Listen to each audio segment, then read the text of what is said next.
বিসমিল্লাহির রহমানির রহিম। এমএসটি ব্লগের পক্ষ থেকে আপনাদের সবাইকে জানাই আমার সালাম, আদাব ও শুভেচ্ছা। দেশ বিদেশের ভাই বোন বন্ধুরা কেমন আছেন? আলহামদুলিল্লাহ হয়তো ভালো আছেন। আমিও আলহামদুলিল্লাহ আল্লাহর মেহেরবানিতে ভালো আছি। আমার শর্ট ভিডিওতে সন্ধ্যার ইফতারে চলে আসেন সবাই। এটা কি ফল আপনারা কমেন্টে জানাবেন। মাসাদ বাগান থেকে পেরে এনেছি। আর এই হলো বেগুন চপ, লাল শাকের পাকোড়া, বড়া, যাই বলেন না কেন, খুব সুস্বাদু হবে। মচমচে করে ভেজেছি। খেজুর রেগুলার মতন। আপনার আজকে লাল ডাল দিয়ে বোনা খিচুড়িটা করেছি। আমি আপনাদের বলেছি না, তেলটা দেখা যাবে না লাল ডালের, নরম হয়েছে। লাল ডাল দিয়ে গাজর আলু দিয়ে করেছি।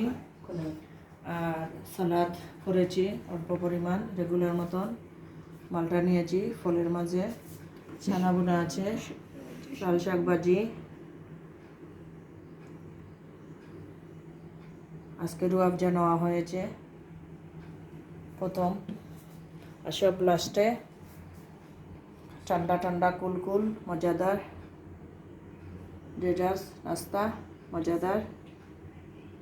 এই দেখেন, ফল ফ্রুট, কালো আঙ্গুর, অ্যাপেল, খেজুর, বাদাম এবং কলা দিয়ে, সাগু দিয়ে, দুধ দিয়ে, সব কিছু দিয়ে তৈরি করেছি।